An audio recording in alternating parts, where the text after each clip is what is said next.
Tipsnya itu cukup satu aja, jangan lupa bahagia. Yang tidak digital, offline, banyak gulung tikar juga. Betul. Nah itu yang konsen kita, bagaimana pendekatan terhadap para UMKM ini.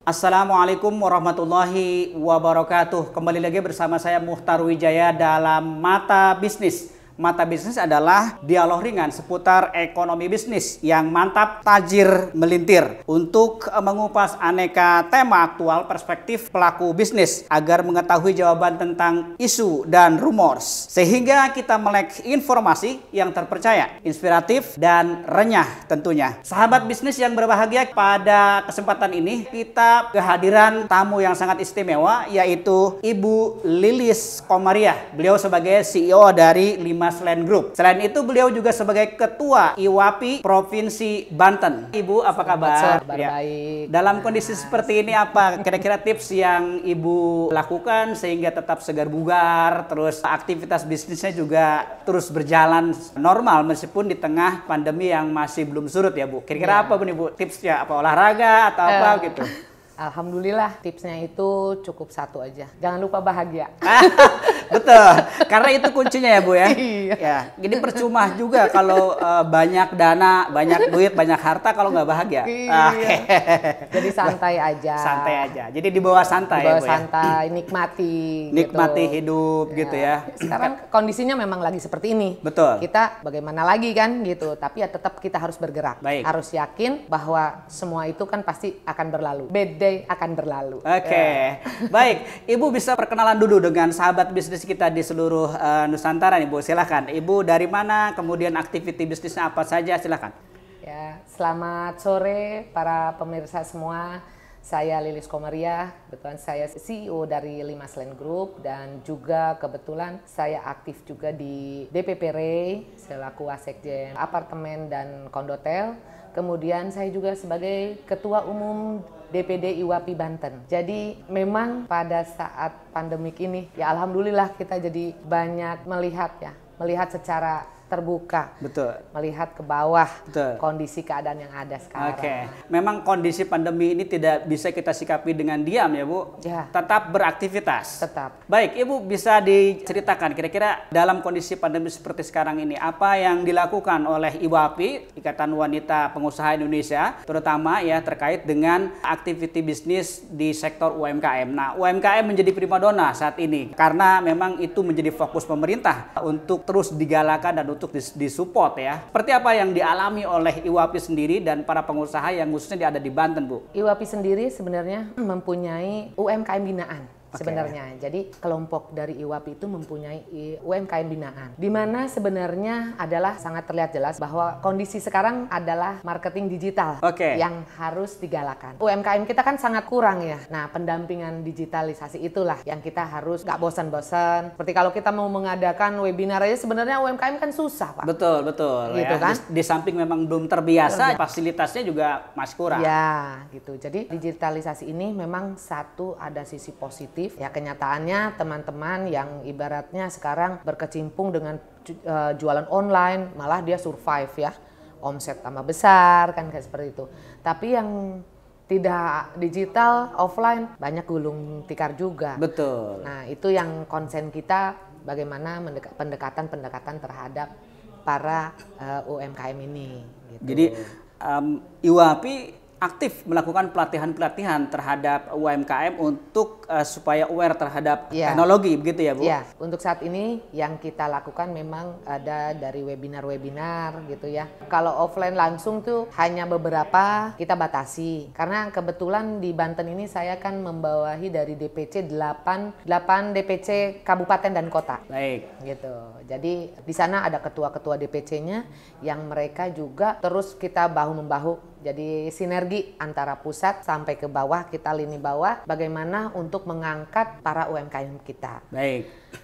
Sebenarnya sangat bagus apabila kita tidak berjalan sendiri-sendiri. Baik. Gitu loh Bang. Kolaborasi berarti sekarang ini, Bu? Ya, sekarang kan gini, misalkan di pemerintahan ada pembinaan UMKM, kita pun ada pembinaan UMKM. Terus sekarang banyak juga timbul organisasi-organisasi yang terusnya konsen terhadap UMKM. Mengapa tidak dijadikan satu, jadi database-nya itu benar-benar valid.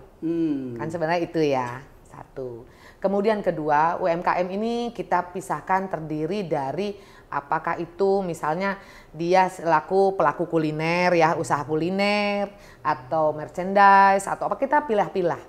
Jadi kemudian kita pikirkan, apalagi dari pemerintah nih sekarang memang digalakan, ekspor juga digalakan. Betul. Gitu ya. Nah itu saya banyak belajar gitu. Betul. Dengan asosiasi yang memang untuk ke ekspor impor, kita saling kerjasama. Apa nih yang bisa diekspor? Sekarang trennya seperti jahe merah, apa kayak gitu ya, itu bisa diekspor kan gitu ya. Nah bagaimana kita pelatihan terhadap UMKM kita supaya higienisnya, kemudian packagingnya gitu. Baik. Ya. Terus pendaftaran secara legalnya, BP POM atau apa. IWAP sendiri sudah mengadakan kerjasama dengan BP POM untuk adanya pelatihan atau menunjuk fasilitator. Nah, jadi kita ada tugas lagi nih, IWAP ini selaku fasilitator terhadap UMKM yang memang mau mendaftarkan produknya. Memang sih ada kebahagiaan tersendiri di situ. Ada kebahagiaan tersendiri ya, menjadi leader ya untuk tetap memacu semangat dari UMKM itu sendiri, begitu ya Bu? Baik, kalau kita lihat per sektor ini Bu, UMKM di khususnya Provinsi Banten sendiri, apa sih yang sekarang justru malah booming gitu Bu? Kalau sekarang ini terlihatnya yang survive-nya tuh untuk makanan yang sudah packagingnya bagus ya. Oke, kayak frozen kayak gitu ya? Ya, frozen sekarang sudah bisa peminatan ke berbagai daerah. Baik. Kan seperti itu. Kemudian dari merchandise itu terlalu agak kurang ya sekarang. Cuman mungkin juga kesempatan untuk ekspor kita belum tahu untuk apa sih gitu ya. Maksudnya apa yang diterima, jangan sampai kan kayak gini. Lagi musim umbi porang. Tanam semua. Begitu panen bingung kan? Mau dipasarin kemana? Nah, gitu ya. Yang nerimanya mana? Nah, inilah kebutuhan kita selalu pendampingan itu, benar nggak isu-isu itu gitu kan? Nah, kita fokuskan saja terhadap UMKM kita yang memang dia fokus. Nah, dia kuliner. Bagaimana dia meningkatkan? Kan sekarang offline kurang ya. Ada dibatasi waktu, jamnya. Tapi mereka dengan di rumah pesan dengan Gojeknya bagaimana. Itu pelatihan-pelatihan. Kebetulan kita juga banyak dengan kayak Shopee ya, kayak dari Bukalapak apa semua kan memberikan pelatihan-pelatihan. Betul. Gitu, memberikan pelatihan. Nah, kita konsen aja. Soalnya walaupun memberikan pelatihan, kalau di daerah ada yang terberjil juga, ini bagaimana? Jadi tetap kurang cepat memahaminya begitu ya. Dan itu memang butuh kesabaran juga yang dilakukan oleh asosiasi begitu ya. Itulah gunanya asosiasi itu akhirnya kita pendampingan. Oke Bu, gitu. Kalau memang misalnya kurang, kita ambil aja misalnya kemasan, kita sudah tahu area pasarnya mau kemana. Oke, sudah kita ajarkan misalnya untuk keluar itu prosesnya harus begini gitu ya, harus bagus nih. Misalnya harus jangan dikurangi bumbu-bumbunya atau apa kan kayak gitu ya. Nah, terus kita packaging. Nah, packaging kemasannya ya yang rapi, yang menarik, sudah kan. Gitu. Baik, kalau kita lihat kan pemerintah sangat mendorong dan banyak juga bantuan-bantuan yang diberikan oleh pemerintah. Nah, menurut Ibu sebagai asosiasi, efektif nggak sih yang seperti itu Bu? Kalau yang pengalaman kita nih di Banten ya.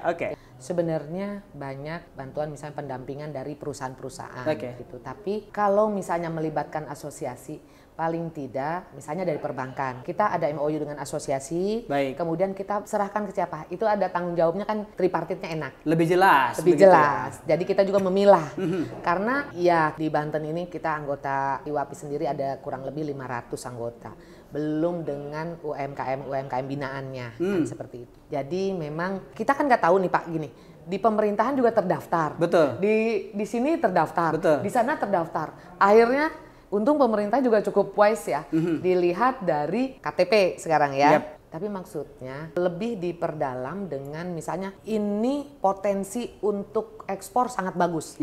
Nah, itu lebih dikonsenkan gitu. Lebih difokuskan lagi untuk pembinaannya begitu ya. Pembinaan, pembiayaan, terus jalur ekspornya. Oke. Jadi jangan nanggung. Jadi kadang bantuan nih untuk lu bisa hidup. Tapi begitu ini saya kemana jualnya?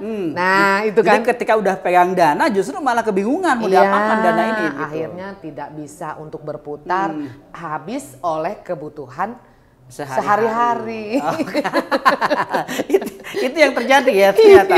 Baik, berarti memang kolaborasi antar asosiasi dengan pemerintah itu sangat penting, bahkan juga dengan lembaga ya, supaya itu tadi mappingnya itu jelas gitu ya.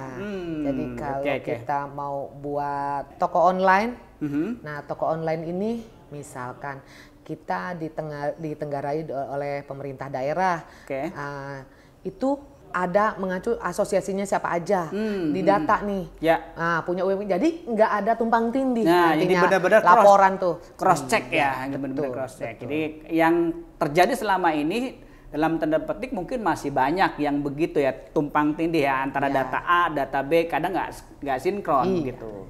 Jadi akhirnya yang dapat terus, yang enggak gitu. Bahkan ada yang 2 kali dapat. Kebagian 2 kali ya. Iya, oke. Nah ini mungkin bisa jadi evaluasi untuk pemerintah ke depan ya Bu, untuk terkait dengan bantuan-bantuan UMKM. Jadi artinya memang UMKM betul butuh bantuan, tapi kalau datanya valid itu justru lebih bermanfaat. Oke, nah saya dari tadi penasaran nih Bu, Ibu ini sebenarnya bisnisnya itu ke properti atau UMKM? Bisa cerita Bu seperti apa? Iya, saya belum lupa. Tadi perkenalan nggak saya sebutkan ya? Oke. Ya sebenarnya saya bisnisnya itu adalah saya di properti, saya developer juga kontraktor. Masa pandemik ini kita hanya berjalan slowly saja gitu ya, hanya paling kita di kontraktornya lah yang jalan. Tapi justru pada saat ini saya banyak turun ke UMKM ini, ke produk-produk lain, ke bidang pertanian. Misalnya saya menanam sorghum dengan teman-teman pengembang, dengan lahan-lahan tidur yang ada, kita kembangkan kayak gitu kan. Dan sekarang ya bentar lagi kita mau panen loh, nanti kita undang panen perdananya. Jadi ini banyak saya undang juga dari daerah-daerah tempat saya gitu ya, yang sekitarnya untuk melihat nih lahan tidur kita bisa gunakan, kemudian cara tanamnya simple, kemudian dalam 1 tahun 4 kali panen kayak gitu ya. Jadi asal ada tempat untuk penerimanya kita gitu.